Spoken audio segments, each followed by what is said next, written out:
Bienvenue dans cette nouvelle édition du Non-Stop Info. À la une de l'actualité, reprise du dialogue politique à Djibouti. La rencontre fortuite il y a quelques semaines entre membres du gouvernement et opposition a enclenché un nouveau processus de négociation politique.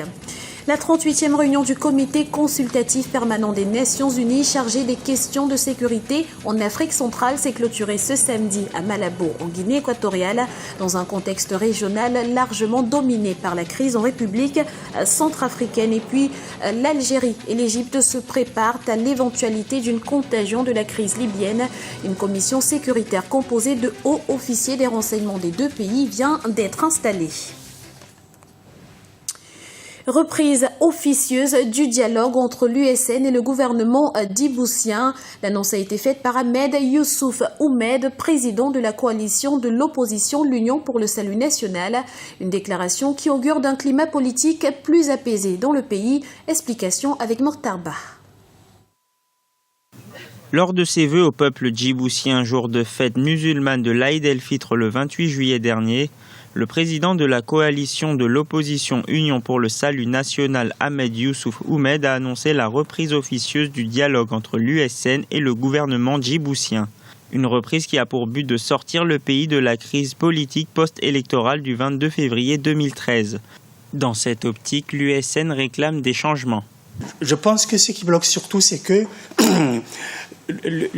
l'USN veut qu'en République de Djibouti, il y ait un changement voulu par la population, des réformes démocratiques, etc., etc. Il y a une crise le 22 février 2013, une crise électorale, post-électorale qui continue jusqu'à présent. Tout est en fait bloqué au pays, ça marche pas. L'USN veut que cela ne se reproduise plus jamais. Et nous voulons qu'il y ait un dialogue concret et un changement des textes, surtout pour ce qui est de l'organisation de la CENI, en fait. Et l'autre camp s'accroche à tous ces avantages, surtout à toute forme de réforme telle que la CENI. Et c'est ça qui bloque, en fait. La contestation du déroulement des élections législatives avait donné lieu à d'importantes manifestations de l'opposition violemment réprimées. Depuis lors, harcèlement, répression et détention arbitraire se succèdent à Djibouti. À cette instabilité intérieure s'ajoute une chaotique instabilité régionale qui a sérieusement dégradé la situation sécuritaire du pays. Face à ces problèmes, l'USN se doit d'agir. Les seuls moyens d'action que nous avons, ce sont des manifestations pacifiques, ce sont des rassemblements, ce sont des meetings que nous le faisons au quotidien. Samedi, dimanche, lundi, vendredi, mardi, des équipes très bien organisées et très bien structurées travaillent sur ça et constamment présents sur le terrain, non seulement à Djibouti, mais aussi à l'étranger, que ce soit aux États-Unis, que ce soit ici en France ou que ce soit en Bruxelles ou ailleurs. Pour sortir Djibouti de la crise, le chef de l'État djiboutien Ismaïl Oumar Guelleh doit opter sincèrement et de façon claire pour une rupture radicale avec les dérives autocratiques. Par ailleurs, des mesures préliminaires nécessaires pour le retour de la confiance entre les différents acteurs sociopolitiques ont été mises en place. La reprise du dialogue politique national à Djibouti augure d'un climat apaisé, facteur de stabilité de ce pays, de la Corne de l'Afrique. Dans l'actualité également, prolongation de l'accord de pêche entre l'Union européenne et la Mauritanie. Les deux parties sont parvenues à un accord prolongeant jusqu'au 15 décembre prochain l'autorisation de pêche à la flotte européenne dans les eaux mauritaniennes. Un arrangement à l'amiable qui ouvre la voie à une reprise des négociations plus sereines entre les deux parties qui se retrouveront prochainement à Bruxelles pour le renouvellement du protocole d'accord. La 38e réunion du comité consultatif permanent des Nations Unies chargé des questions de sécurité en Afrique centrale s'est tenue du 29 juillet au 2 août à Malabo en Guinée équatoriale à l'occasion de faire l'état des lieux de la situation géopolitique et sécuritaire ainsi que le point sur les programmes de désarmement et de limitation des armes dans la sous-région d'Arandia. Commentaire Erika Ouraga. L'agriculture et la sécurité alimentaire seront au cœur des discussions du sommet États-Unis-Afrique qui se déroule du 5 au 6 août à Washington. La question de l'autosuffisance constitue l'une des priorités des gouvernements africains ainsi qu'un levier de développement pour de nombreux États. L'orientation de la jeunesse vers les métiers de la terre semble pour les acteurs du secteur une nécessité pour exploiter au mieux le potentiel de l'Afrique en matière d'agriculture. Il faut ce qu'on appelle en économie le capital social. Les hommes et les femmes formés. Parce que l'agriculture d'aujourd'hui et de demain aura besoin de beaucoup de savoir-faire. Donc il faut apprendre. Les chefs d'État africains sont conscients des enjeux. L'entrée du secteur privé dans la production dans nos pays est très importante, et notamment le secteur privé venu d'ailleurs, mais surtout le secteur privé local. Et c'est à cet égard que la jeunesse africaine a besoin de s'avancer vers cette activité qui a des meilleurs rendements que toutes les autres. Les problématiques liées à la mécanisation du secteur ainsi qu'au savoir-faire sont également des clés pour développer l'agriculture en Afrique. À ce titre, les partenariats publics-privés sont de véritables outils au service des États africains qui veulent remettre l'agriculture au centre de leur politique nationale. Le premier facteur, c'est qu'il faut qu'il y ait une volonté gouvernementale dans le pays. C'est-à-dire qu'il faut que le gouvernement se dise on va en faire une vraie priorité, on va mettre les moyens, on va essayer de faire du partenariat public-privé, trouver du financement, on va mettre nos ressources en place, mais on va aussi essayer de trouver des sources extérieures de financement. Ces solutions vont permettre d'augmenter la production et permettre à l'Afrique et de produire suffisamment pour atteindre une autosuffisance alimentaire et voire même exporter, ce qui amène des ressources supplémentaires de devises. Le potentiel de l'agriculture de l'Afrique est immense, d'autant plus que le continent abrite 60% des terres non cultivées dans le monde. Remettre ce secteur au cœur des politiques africaines, mais également au centre de l'éducation pour amener la jeunesse à s'y consacrer, semble nécessaire pour atteindre l'autosuffisance alimentaire, mais également pour lutter contre le non-emploi. Et les possibilités agricoles de l'Afrique sont telles que le continent à lui seul pourrait nourrir le monde entier. L'escalade de violence en Libye inquiète ses pays voisins qui redoutent un conflit généralisé dans la région. Selon des sources sécuritaires, une commission de sécurité composée de hauts officiers des renseignements algériens et égyptiens vient d'être mise en place. Explication avec Aminata Diak.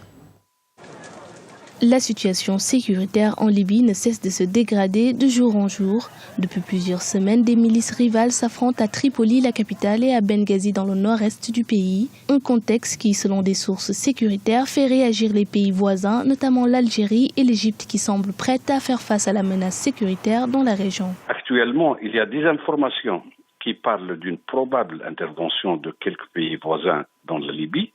Mais je pense qu'elle sera une intervention indirecte, c'est-à-dire fournir du logistique à des groupes anti-islamistes, deuxièmement, former des cadres sécuritaires libyens, et troisièmement, développer la coordination des pays voisins sur le plan de renseignement. Cependant, pour le spécialiste, les risques d'une extension régionale du conflit libyen sont pour le moment limités. À mon avis, la contagion pour le moment elle est probable dans quelques pays du Sahel africain, mais pour les autres pays de l'Afrique du Nord, je pense que jusqu'à maintenant, la situation est sous contrôle. Mais je pense que cette contagion va être réduite si les pays voisins, et surtout l'Algérie et l'Égypte, arrivent à sécuriser ou à fournir de l'aide nécessaire pour l'opposition libyenne. Parce qu'actuellement, si la situation sécuritaire en Libye va être encore pire, jusqu'à la fin de cette année, c'est-à-dire la fin de décembre 2014, il y aura un risque de somalisation de la Libye. Une réunion de coordination de la commission sécuritaire pourrait se tenir dans les prochains jours au Caire en Égypte. Cette rencontre pourrait permettre à l'Algérie et l'Égypte de mettre en place une stratégie sécuritaire face à l'escalade de violence en Libye et à la menace djihadiste dans la région. Et en raison de la situation sécuritaire qui prévaut en Libye, les autorités sénégalaises ont elles aussi décidé de rapatrier le personnel de l'ambassade du Sénégal à Tripoli. Les diplomates sénégalais et les membres de leur famille ont ainsi quitté la capitale libyenne pour la Tunisie, d'où ils se sont envolés pour regagner le Sénégal. Culture à présent, zoom sur le concours Miss High School organisé ce dimanche à Kigali au Rwanda dans l'optique de valoriser la beauté féminine en milieu scolaire. 11 candidates venues de plusieurs établissements de la capitale ont pris part à la compétition. Toutes ont su alterner beauté et intelligence. Voyez ce reportage, notre correspondant Olive Adiakotan. Balbine Moutoni, élue Miss High School 2014 de la première édition du concours de beauté dédié aux apprenants du secondaire du Rwanda. Un événement qui s'est déroulé le dimanche 3 août 2014 à Kigali. Il a servi non seulement de cadre pour promouvoir la beauté des élèves du secondaire, mais aussi l'occasion pour jauger leur niveau intellectuel. 11 candidates ont été soumises à diverses épreuves. Il s'agit surtout de la créativité au niveau vestimentaire et la capacité à convaincre l'auditoire. À l'issue de ces exercices, c'est la représentante du lycée de Kigali qui a mérité la couronne. Je n'ai pas de mots pour exprimer ma satisfaction. Je suis très heureuse.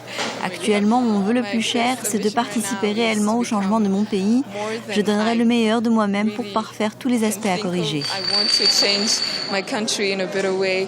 Un jury composé notamment des professionnels de la mode et de la beauté du pays des 1000 collines a siégé au cours de ce premier concours. Il a porté davantage son regard sur la capacité des adolescentes à être cohérentes dans leur argumentaire. Un critère crucial qui a donné tout son sens à la célébration de la beauté féminine des filles du secondaire du Rwanda. J'apprécie énormément parce qu'on ne pensait pas qu'au niveau high school, les filles puissent être à la hauteur comme elles l'ont été ce soir. Je peux lui dire de continuer à croire en elle, de ne pas se limiter, de se cultiver et toujours d'oser se comparer aux autres. Les lauréates du jour ont reçu de nombreux lots, dont des sommes importantes et des bons d'achat. Le concours va s'étendre à tous les établissements secondaires du pays des 1000 collines dans les années à venir. C'était le journal de la rédaction. Nous vous remercions pour votre fidélité. Retrouvez dans un instant une nouvelle édition du Non-Stop Info sur Africa 24.